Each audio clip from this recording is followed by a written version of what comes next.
Ya, la grabación se está iniciando, entonces ahora veremos el tercer tema de la fisiología.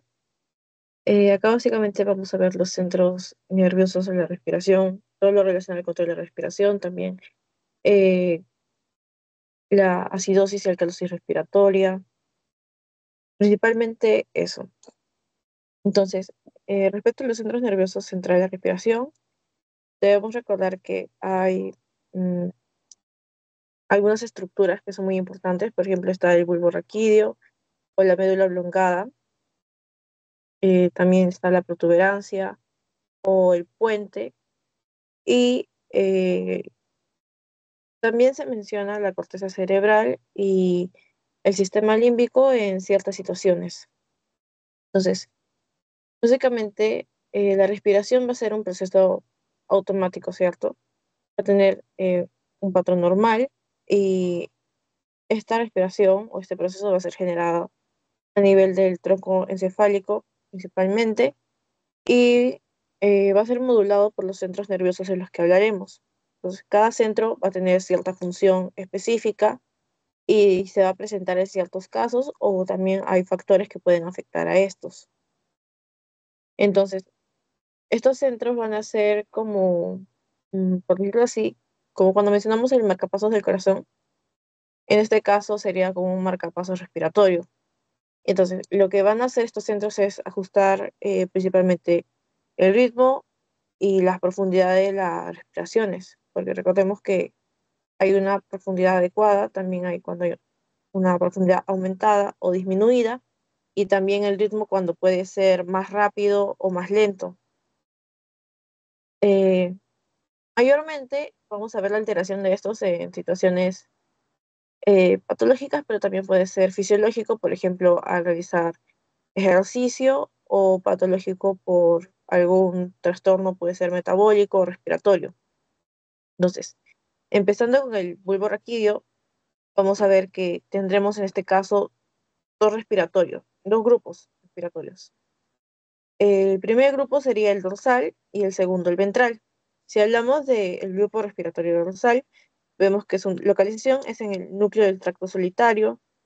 La función que va a tener este grupo respiratorio dorsal va a ser principalmente generar el ritmo inspiratorio básico y lo que va a hacer es activar al nervio frénico, con lo cual se produce la contracción del diafragma. Recordando que cuando hablamos en la primera clase respecto a los músculos, por ejemplo, inspiratorios, los músculos expiratorios, básicamente los que intervienen en una ventilación, que recordamos es la inspiración y la expiración. Hablábamos de que el diafragma es el principal músculo de toda esta mecánica ventilatoria. Entonces, esa se va a relacionar al nervio frénico y lo que va a producir este grupo respiratorio dorsal es un patrón de respiración tranquila o eupnea, que sería una respiración normal. En una persona sana no hay cambios en el ritmo ni hay cambios en la profundidad, no hay ninguna alteración básicamente. Entonces, eh, este grupo también va a integrar lo que son señales de los quimiorreceptores periféricos y centrales y al recibir estas señales, lo que va a pasar es que va a ajustar el ritmo según cambios, por ejemplo, que se pueden dar a nivel del oxígeno, a nivel del CO2 y también cambios en el pH, como mencionamos, pueden ser cambios de acidosis, alcalosis, algunos en reacción o como respuesta a trastornos metabólicos incluso. Entonces, ¿qué pasa si hay una lesión vulvar que afecte a este grupo respiratorio dorsal? Lo que vamos a ver es una apnea central. Apnea es básicamente una ausencia de la respiración y entonces si hay una apnea central significa que no vamos a tener el estímulo respiratorio que nos da este grupo. Entonces vamos a poner acá una P, bueno, vamos a poner PAP de patológico, vamos a poner apnea central. Eso cuando se da una lesión vulvar a nivel de este grupo. Y luego teniendo el segundo grupo, que sería el grupo respiratorio ventral, en este caso se va a localizar a nivel del núcleo ambiguo y retroambiguo. Entonces, ¿cuál va a ser la función de este grupo? Va a ser la respiración forzada, a comparación del otro que era una respiración normal. Entonces, al hacer esto, ¿qué es lo que pasa? Va a controlar los músculos expiratorios, como los intercostales internos y los abdominales, así como los músculos accesorios inspiratorios, como el esternocleidomastoideo y los escalenos, porque es una respiración forzada. Entonces, se va a activar en lo que es el ejercicio intenso y en patología respiratoria. ¿Alguna recuerda alguna patología respiratoria que pueda alterar? Básicamente, tal vez la relación entre inspiración e expiración, o alguna patología respiratoria en general.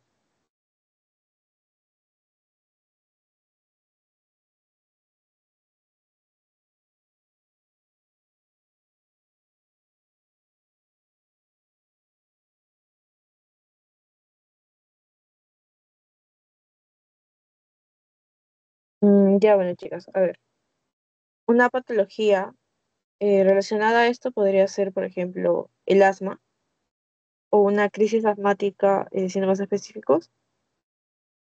También podríamos verlo en casos de EPOC, recordando que en el asma la respiración, o bueno, la relación entre inspiración y expiración cambia, y de lo que era 1 a 2, lo normal, que 1 siendo la inspiración y 2 siendo la expiración.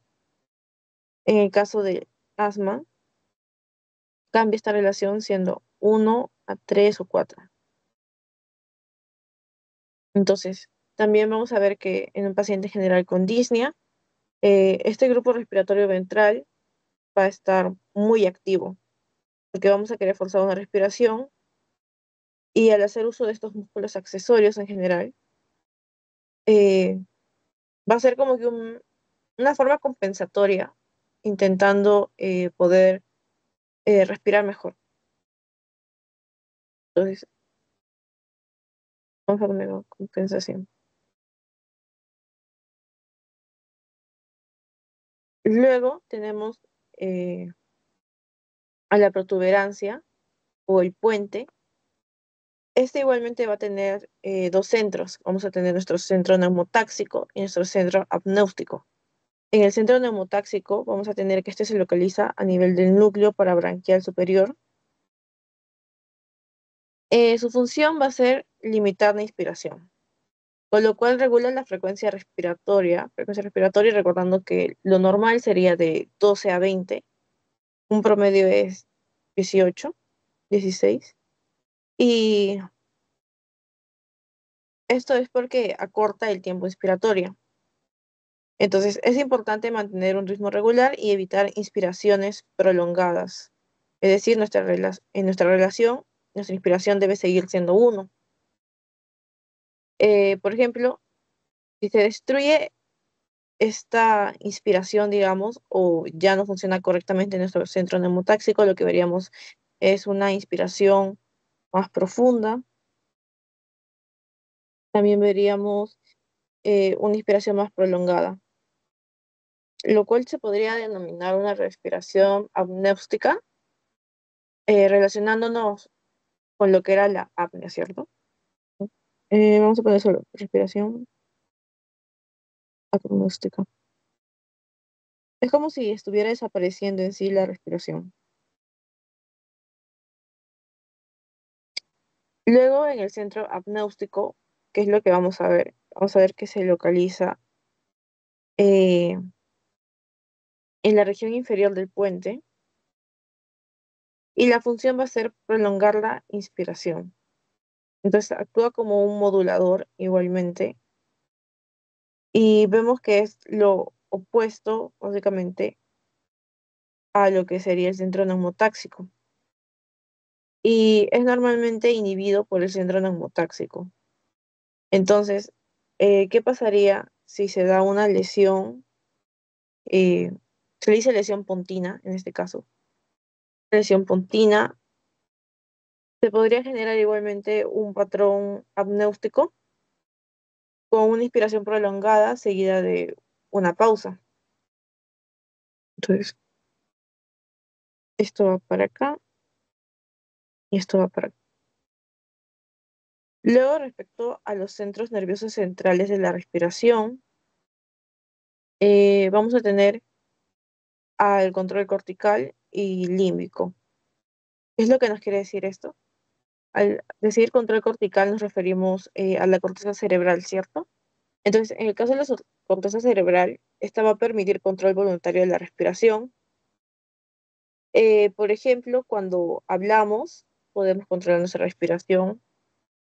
Cuando cantamos, principalmente, sabemos que ellos miden mucho en qué momento van a hacer sus pausas y en qué momento es, por ejemplo, que respiran con mayor profundidad o hacen una mayor inspiración más prolongada para poder alcanzar ciertas notas. Luego también al soplar y también hay la apnea voluntaria, como que yo decido en este momento de forma consciente dejar de respirar, pero ¿qué es lo que pasa? Si decido dejar de respirar va a haber un límite, como se menciona, por la acumulación de CO2, lo cual se traduciría como hipercapnia, va a obligar a retomar la inspiración. Igualmente, este control o esta apnea voluntaria la podemos realizar, por ejemplo, cuando queremos sumergirnos dentro del agua o queremos nadar, básicamente buceo. Entonces, es importante tener en cuenta que siempre vamos a tener un límite y por más que lo controlemos de forma voluntaria. Luego, respecto a lo que sería el sistema límbico y el hipotálamo, recordando que en el sistema límbico vamos a ver lo que es el cuerpo calloso, el área septal, y también tenemos la amígdala, el hipocampo. Vamos a ver que todos estos componentes van a influir en nuestra respiración cuando presentamos ciertas emociones. Por ejemplo, en la risa, cuando nos estamos riendo, hay cambios en nuestra respiración. Algunos sienten hasta falta de aire. También cuando uno tiene miedo, cuando uno está ansioso, empieza a respirar más, ¿cierto? También cuando se presenta el llanto. Entonces, este también sería un control voluntario. No, no sería un control voluntario, pero sería un control muy influido en base a nuestras emociones y lo que podamos sentir. Es una reacción. Luego tenemos los patrones de respiración. Ahora que ya entendimos qué grupos eh, actúan en cada caso, vamos a ver los patrones de respiración. Hay respiraciones fisiológicas y hay respiraciones patológicas. En el caso de las respiraciones fisiológicas, tenemos que tener en cuenta que una respiración normal principalmente es tranquila, automática, es rítmica y está adaptada a nuestras necesidades. Entonces, también hay condiciones fisiológicas en las que puede variar esta respiración, pero de forma normal. Por ejemplo, al realizar ejercicio o cuando tenemos sueño durante nuestro descanso, puede variar nuestra respiración, pero no indica ninguna patología. Entonces, en el caso de la eupnea, como ya hemos mencionado, es una respiración completamente normal en una persona sana. La frecuencia respiratoria va a ser entre 12 a 20 respiraciones por minuto. Entonces, vamos a tener también un ritmo regular, recordando la relación 1-2 de la inspiración y expiración. Y esta eupnea va a ser controlada por el grupo respiratorio dorsal en el bulbo, que era el primer grupo que mencionamos. Luego tenemos la hiperventilación. En este caso, se da por un aumento de la ventilación alveolar cuando disminuye la presión parcial de CO2, es decir, la hipocapnia, causando una alcalosis respiratoria. Esto es transitorio, se podría decir, porque la causa es fisiológica, no es que se mantenga de esta forma, sino que solo se da durante el tiempo que estemos realizando, por ejemplo, el ejercicio, o durante el tiempo que estemos sintiendo la ansiedad. Luego, en la hipoventilación, eh, va a ser lo opuesto a la hiperventilación. Vamos a ver que hay una disminución de la ventilación alveolar y un aumento de la presión parcial de CO2, es decir, vamos a ver una hipercapnia, llevándonos a una acidosis respiratoria temporal. Y esta hipoventilación puede llegar a ser fisiológica en el caso del sueño. Eh, ya sería patológica, por ejemplo, en caso de uso de opioides cuando causa una depresión respiratoria, o también en pacientes que tengan enfermedad pulmonar obstructiva crónica, aún peor si esto está exacerbado. Entonces, el ritmo normal, o no siempre estamos en un estado de eupnea, sino que esto puede ser alterado por diferentes demandas metabólicas según el contexto. Ahora sí, hablando de los patrones de respiración patológicos, en este caso tenemos varios patrones. Por ejemplo, en primer lugar está eh, la taquipnia. En este caso, vemos que hay una frecuencia respiratoria mayor a 20 respiraciones por minuto. Dice frecuencia respiratoria. Y en este caso, la taquipnia va a ser una respiración muy rápida, pero también muy superficial. Se puede dar en casos de fiebre, ansiedad, dolor incluso. También en insuficiencia cardíaca podríamos ver a un paciente con taquipnia. Eh, ¿Qué es lo que produce la taquipnia básicamente? ¿O cuál sería la consecuencia de tener este patrón? Sería que no se puede ventilar adecuadamente los alvéolos. No ventila adecuadamente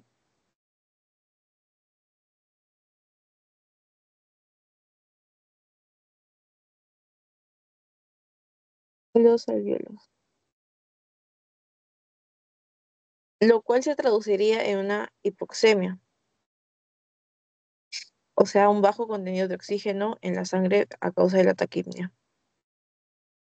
Eh, Vemos también, igualmente, los patrones los pueden identificar con estas imágenes o en estas líneas, que a comparación de la eupnia, vamos a ver que es mucho más rápido. Luego tenemos lo que es la bradipnia, que es lo opuesto a la taquipnia. Taqui es rápido, pues, ¿no? Varios, igual que taquicardia. Y bradipnia, al igual que bradicardia, es como que más lento, más pausado. Entonces, en la bradipnia vamos a ver una frecuencia respiratoria menor a 12 respiraciones por minuto. En el caso de la bradipnia, lo que vamos a ver como posibles etiologías o causas o situaciones en las que se puede presentar es, por ejemplo, cuando se hace uso de opioides o cuando hay alguna lesión que ocasione la depresión del centro respiratorio, básicamente. También la bradipnia se puede relacionar con el hipotiroidismo.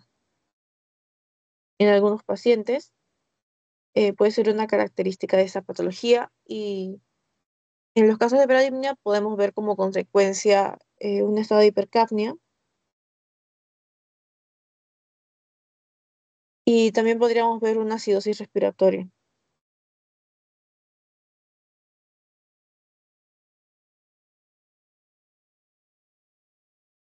Luego está, eh,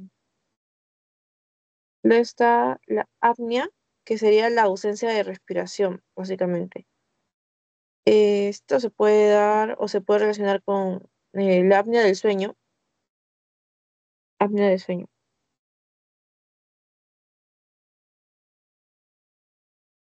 que le pasa a algunas personas al dormir.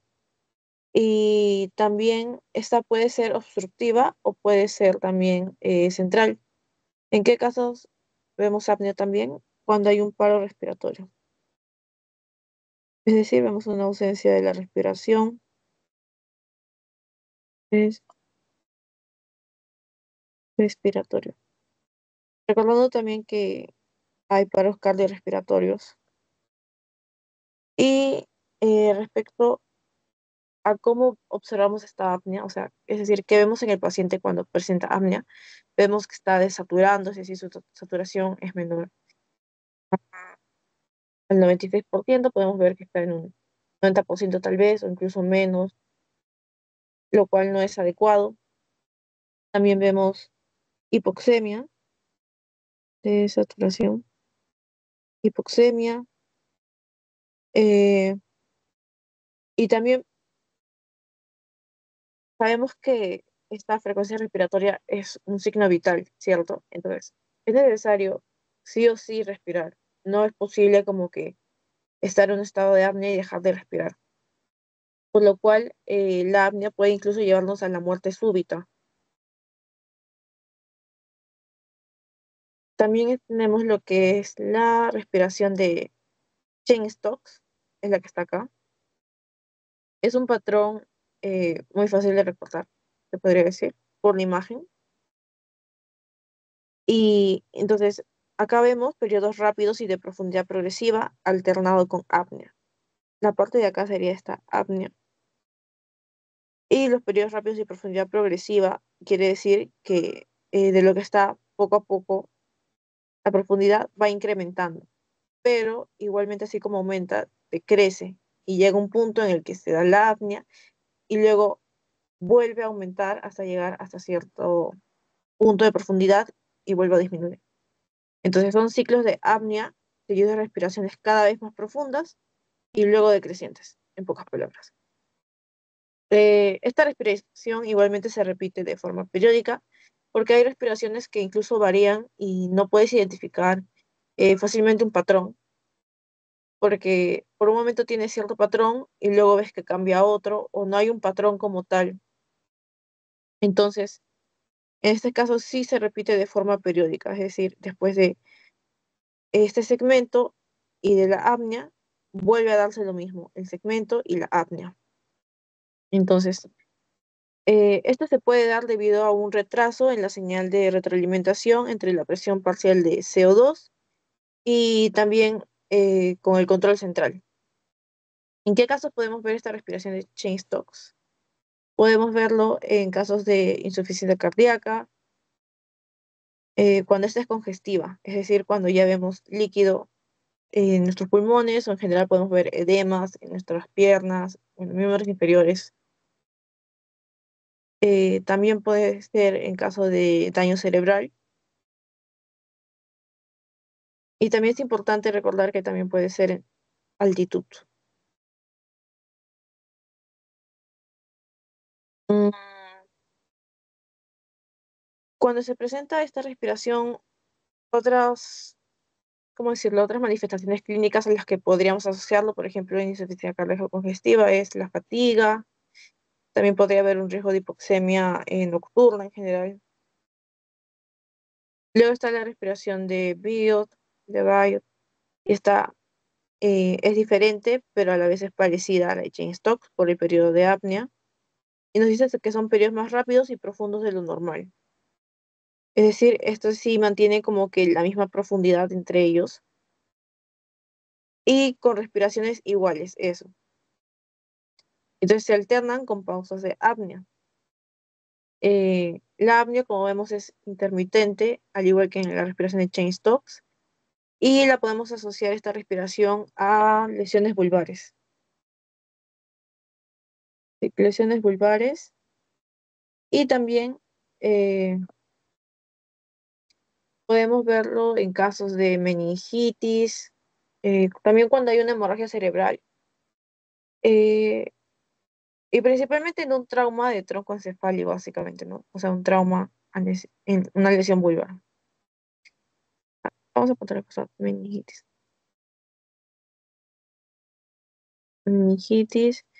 y hemorragia cerebral.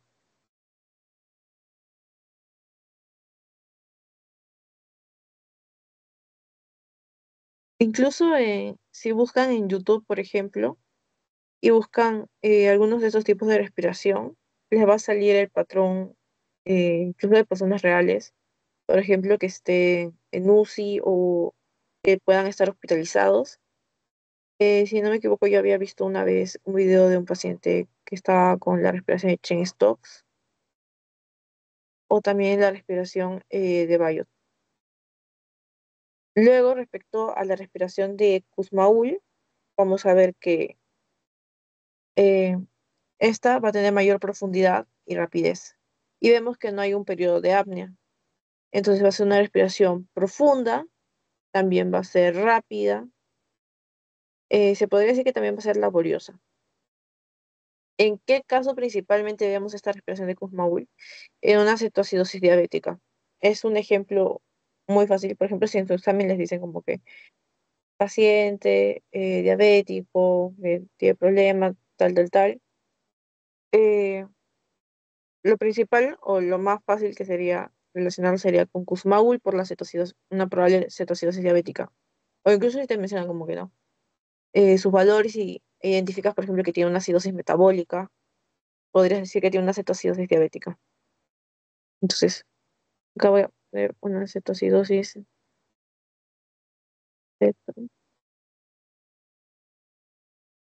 cetoacidosis eh, diabética, principal ejemplo. Y entonces, en este caso tendríamos un pH bajo. ¿Y por qué se produce esta respiración de Kussmaul con esta profundidad y rapidez? Es debido a que va a ser un mecanismo compensatorio, porque vamos a buscar una hiperventilación que pueda, se podría decir, lavar o eliminar el CO2 y así reducir también la acidez. Luego está la hiperpnea o la hiperventilación, que es una mayor profundidad respiratoria. Solo una mayor profundidad respiratoria. No nos menciona que sea más rápida ni nada de eso. También estaba la respiración apneumática que habíamos mencionado casi desde el inicio, que es la inspiración prolongada seguida de una pausa corta en inspiración. Y como habíamos mencionado, se observa en lesiones pontinas. Ya, entonces, si esto lo integramos a una parte ya clínica, podríamos decir que en caso de trastornos metabólicos, podríamos ver, por ejemplo, la acidosis con Kussmaul, lesiones neurológicas como una lesión pulvar, podríamos ver la respiración de Biot, o si es una lesión pontina, que habíamos mencionado, sería una respiración apneumática. Y en caso de problemas o patología ya más asociada a lo que es lo cardiovascular, por ejemplo, una insuficiencia cardíaca congestiva, debido a que esta ya está avanzada, podemos ver un patrón de Cheyne-Stokes. Mm, a ver, respecto a esto, quería preguntarles algo, si es que alguna sabía la diferencia entre una hiperventilación o una hiperpnea y una taquipnea.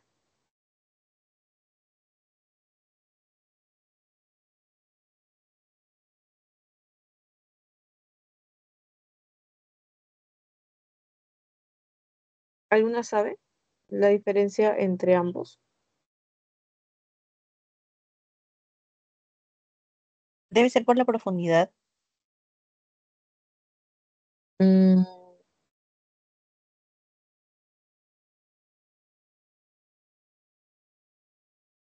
claro, también la profundidad y también la frecuencia respiratoria. En o sea, en la imagen vemos la profundidad y también la frecuencia respiratoria, porque recordemos que la taquipnea, o bueno, precisamente la hiperventilación, hay una mayor profundidad respiratoria y la taquipnea se va a caracterizar por esta frecuencia respiratoria elevada, mayor al rango normal. Y en la hiperventilación, ¿saben qué más va a haber? Mm. Lo que va a pasar es que, como mencionamos, va a aumentar la ventilación alveolar efectiva y va a cambiar los valores de la presión parcial de dióxido de carbono. Entonces, eso vamos a controlar. Cambia la presión parcial de CO2. En cambio, la taquipnea es solo el aumento de la frecuencia respiratoria y al ser mayormente una respiración muy superficial, eh, no vamos a ver necesariamente un cambio a nivel de los gases arteriales como si lo haría una hiperventilación. pero sí, como mencionan, vemos diferencias en la profundidad y en la frecuencia respiratoria. Ya, luego tenemos la parte de los gases arteriales. Como saben, la gasometría arterial, o bueno, en otras palabras, un AGA, va a ser una herramienta que vamos a usar muy seguido en la parte ya clínica cuando se va a los hospitales.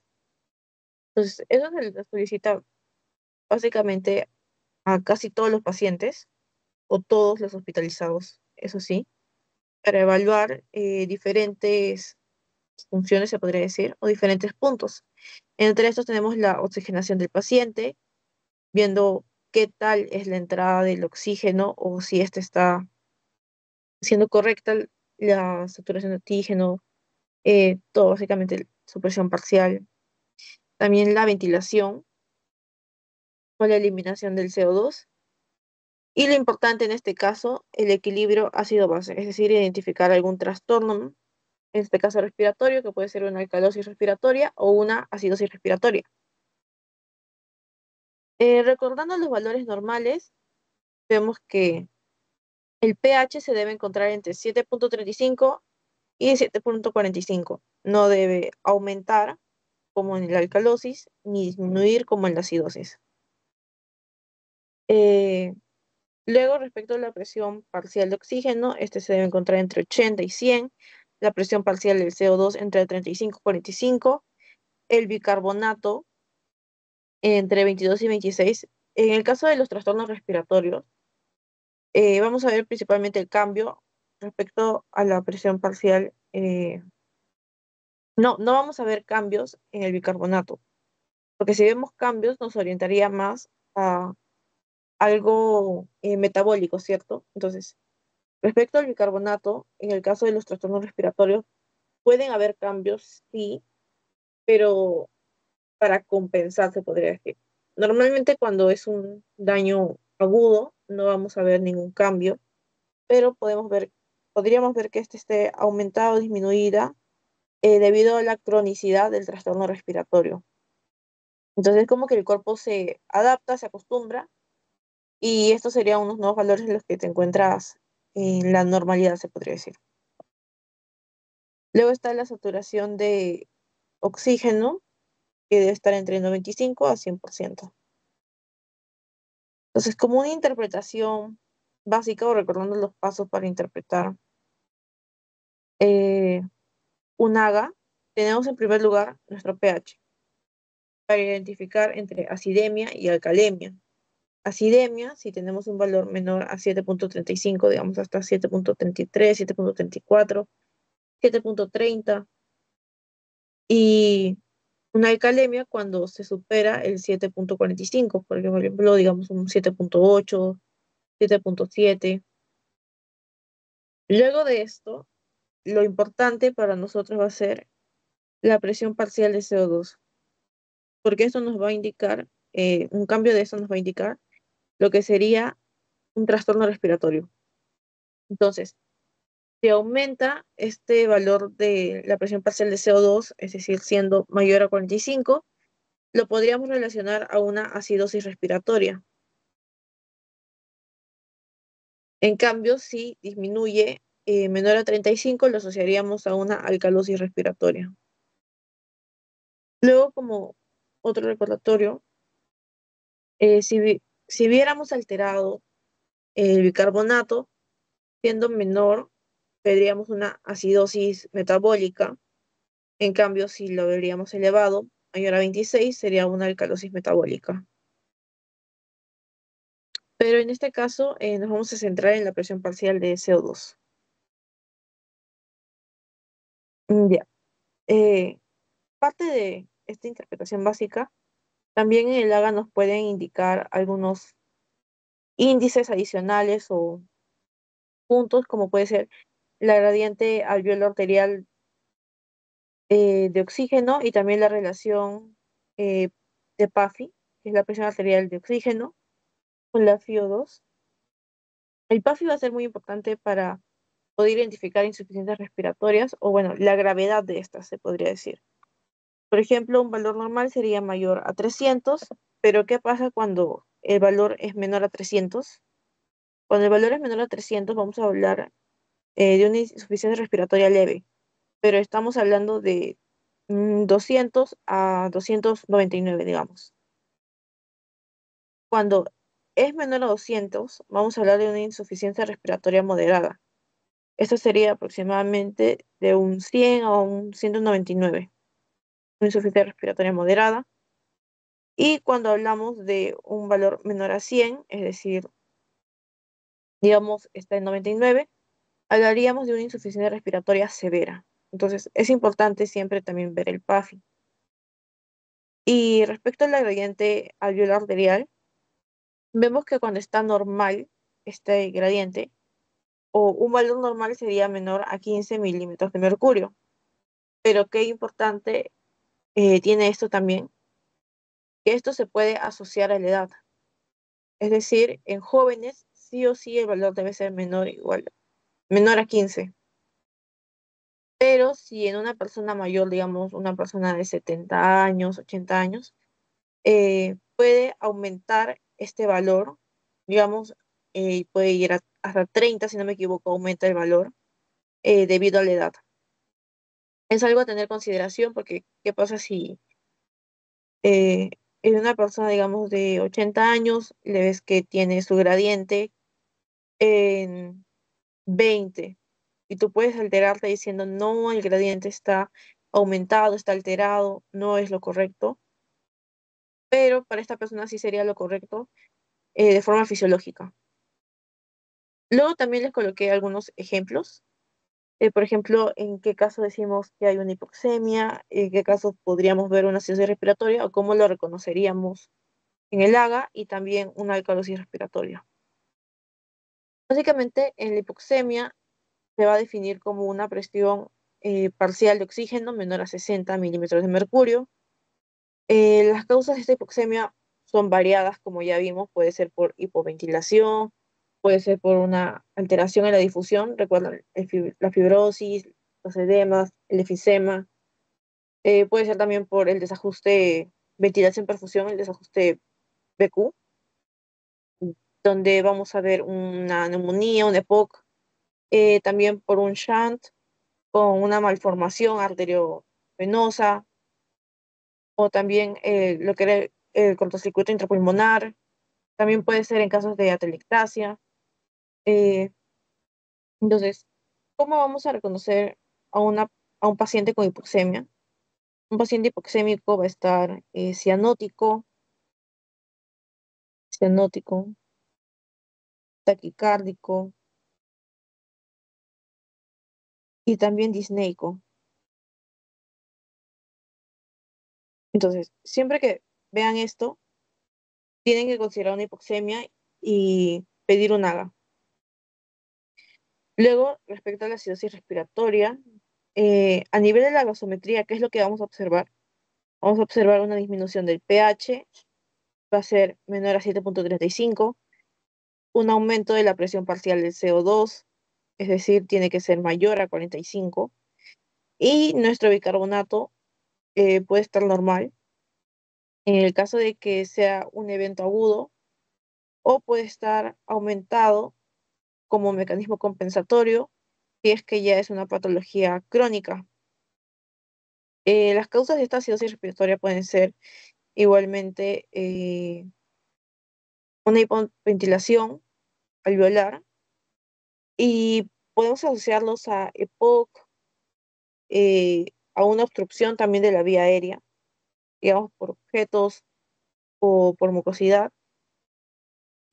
También cuando hay una depresión del centro respiratorio, ya sea porque hay un trauma y nos golpeamos donde no deberíamos, y también cuando se hace uso de los opioides, puede haber una depresión de estos centros respiratorios. Entonces, vamos a colocarlo acá. EPOC, trauma, opioides. ¿Y cómo vamos a ver a nivel clínico a estas personas que están cursando con una acidosis respiratoria? Vamos a ver que pueden estar somnolientas, es decir, pareciera que tienen un poco de sueño. Eh, También pueden tener cefalea, les puede estar doliendo la cabeza, o pueden estar en un estado de confusión. ¿Y esto debido a qué es? Debido a un efecto narcótico que tiene el CO2, es decir, cuando este aumenta, puede generar principalmente esa somnolencia. Vamos a colocarlo, ¿no? Efecto narcótico.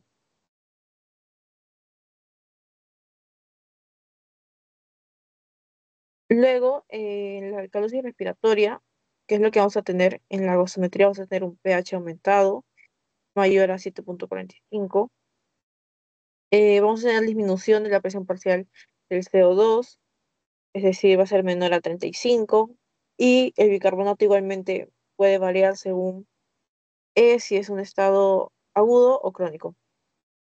En este caso, ¿qué vamos a observar? A nivel clínico, vamos a observar mareos, posibles parestesias. eh, ¿Y en qué casos vamos a verlo? Lo vamos a ver en casos de hipoxemia por altitud. Se puede dar esta alcalosis, hipoxemia por altitud, o el mal de montaña que mencionábamos. También se puede dar por una sepsis pero temprana. También se puede dar por estar en un estado de ansiedad o pánico donde aumentamos la respiración. Es decir, ya por la parte más emocional.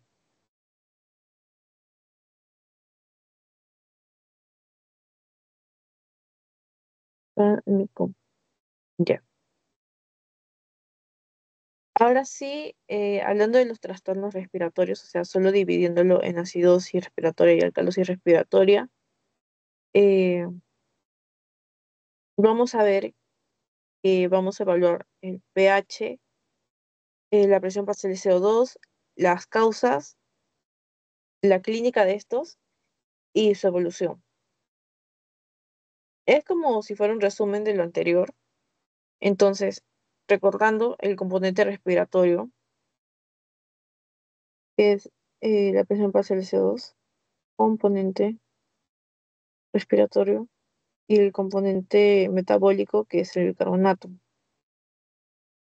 El componente respiratorio va a ser regulado por nuestra ventilación alveolar, mientras el componente metabólico va a estar regulado por el riñón. Entonces, cuando hablamos de trastornos respiratorios, la alteración va a estar sí o sí en nuestro componente respiratorio, que es la presión parcial CO2. Por lo cual, cuando vemos un aumento de este componente respiratorio, un aumento mayor al rango de 35 a 45, vamos a hablar de una acidosis respiratoria. Pero cuando el componente está disminuido, vamos a hablar de una alcalosis respiratoria. Y esto se relaciona también con el pH. En la acidosis disminuido y en la alcalosis aumentado. Las causas principales de acidosis respiratoria, como ya dijimos, puede ser la hipoventilación, debido a EPOC, uso de opioides, la obstrucción de vía aérea y también por causas neuromusculares. Por ejemplo, pacientes que puedan tener miastenia gravis o incluso pacientes que tengan Guillain-Barré. A ver, luego en la clínica mencionábamos de forma aguda la cefalea, la somnolencia, la confusión y puede llegar incluso a coma hipercápnico. Eso no lo habíamos mencionado. Puede llegar a este coma. Y ya en una evolución o hablando de la cronicidad, eh, veríamos, por ejemplo, pacientes con EPOC de forma crónica. Ellos pueden tolerar ya esta presión parcial de CO2 alta. ¿Y por qué pueden tolerarla? Por la compensación renal, que va a ser el bicarbonato, aumentando su cantidad porque va a disminuir la excreción de este bicarbonato. Entonces, cuando hablamos de una acidosis aguda, vamos a ver únicamente la caída brusca del pH y no vamos a ver cambios en este bicarbonato. Pero cuando ya es crónico, como en pacientes con EPOC, sí vamos a ver la compensación renal. Luego, hablando de la alcalosis respiratoria, vamos a ver que es opuesta la causa. Ya no es por una hipoventilación, sino que es por una hiperventilación. Puede ser por ansiedad o también puede ser por ataques de pánico, puede ser por dolor, puede ser por hipoxemia por altitud, también por neumonías, sepsis temprana habíamos mencionado, también puede ser por hepatopatías. Si hablamos de otras enfermedades o patologías, también puede ser por los salicilatos y relacionado a esto también podríamos ser por el embarazo, debido a la progesterona. Entonces, ¿cuál sería la clínica en un paciente con alcalosis respiratoria? Veríamos que tiene mareos, vértigo, parestesias, eh, tetania, también arritmias en casos ya un poco más graves. Esto de la tetania es debido a la disminución del calcio ionizado.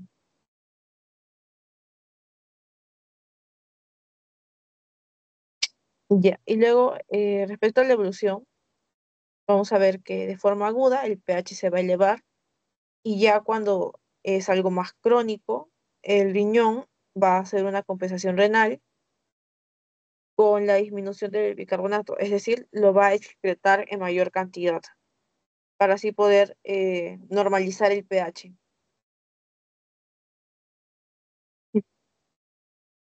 Recordando lo que es el control de respiración, vamos a tener el control químico y el control mecánico, así como el control que era por el sistema límbico y el hipotálamo, que ya era algo más emocional.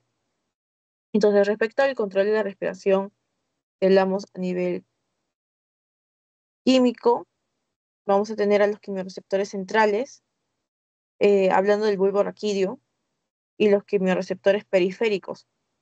Eso sí no los mencionamos anteriormente porque solo hablábamos de centros centrales. Entonces, los quimiorreceptores periféricos van a ser los cuerpos carotídeos y aórticos. ¿Por qué es importante este control de respiración en general?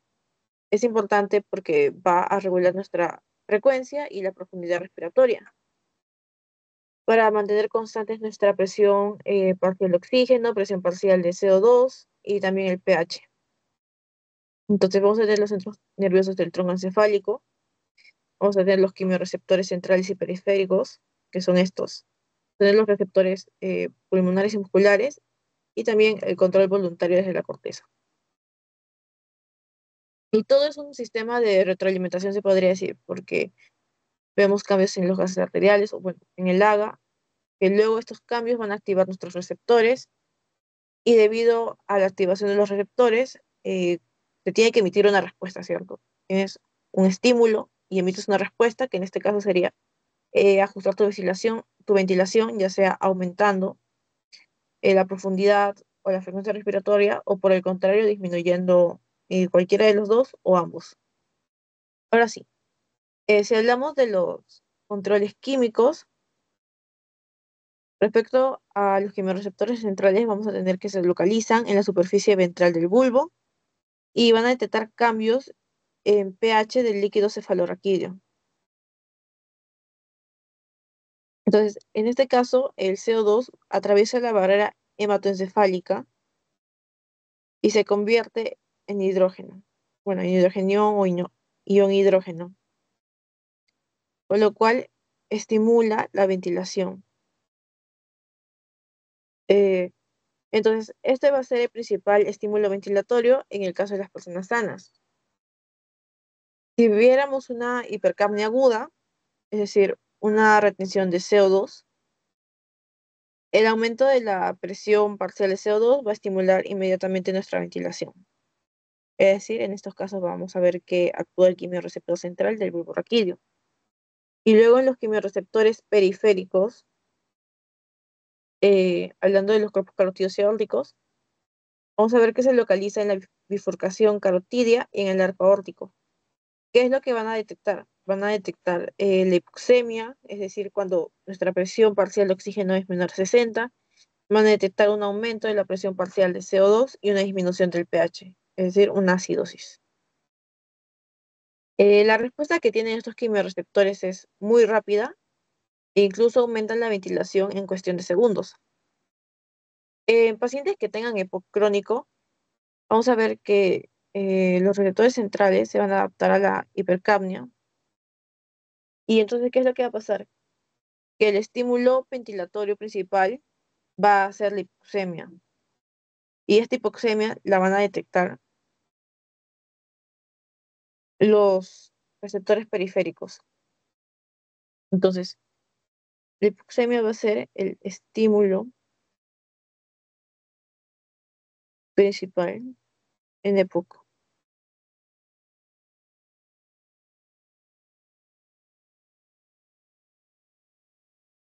Luego, si hablamos del control de respiración ya mecánico, vamos a tener eh, tres, se podría decir, siendo los receptores pulmonares y también algunas vías aferentes. Tenemos los receptores de distensión. Eh, Relacionado a esto está el reflejo de Hering-Breuer y la ubicación es en el músculo liso bronquial. Entonces, estos receptores se van a activar cuando los pulmones se expanden demasiado, es decir, están muy extendidos. Y se van a enviar señales a través del nervio vago con el fin de inhibir nuestros centros inspiratorios y así evitar la sobredistensión pulmonar. Porque si recordamos, si hay una sobredistensión, podemos llegar a colapsar nuestros pulmones. Entonces, ¿cuándo va a ser importante esto? Va a ser importante en el caso de lactantes y también cuando se hace inspiración profunda.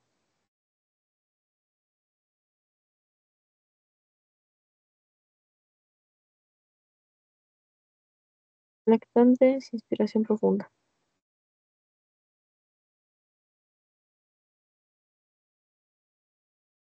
También los otros receptores que vamos a ver son los receptores irritativos.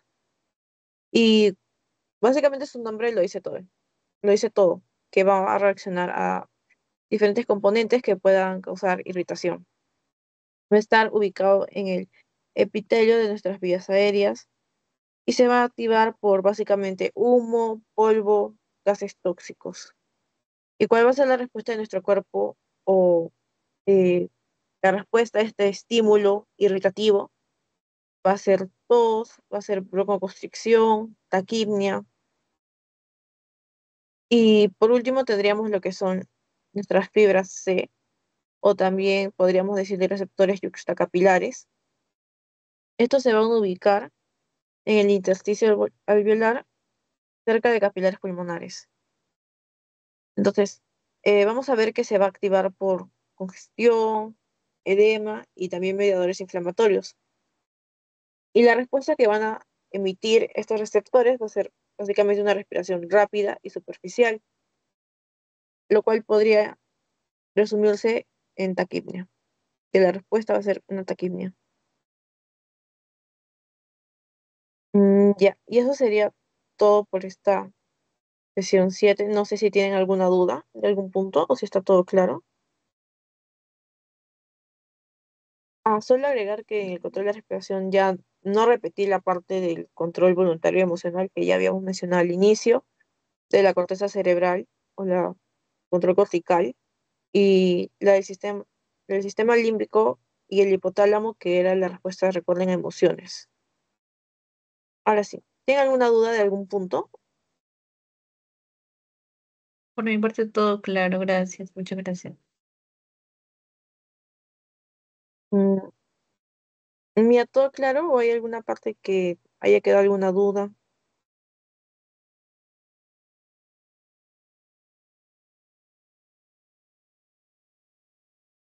Todo claro. Ya, te voy a detener la grabación.